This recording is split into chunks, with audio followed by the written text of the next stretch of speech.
У вас строгий начальник, и он вам порядком надоел?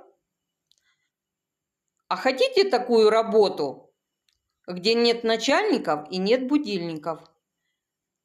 И постоянно растущий доход, и отпуск у вас в любое время года. И если вам такая информация интересна, переходите ко мне в Telegram, расскажу подробно.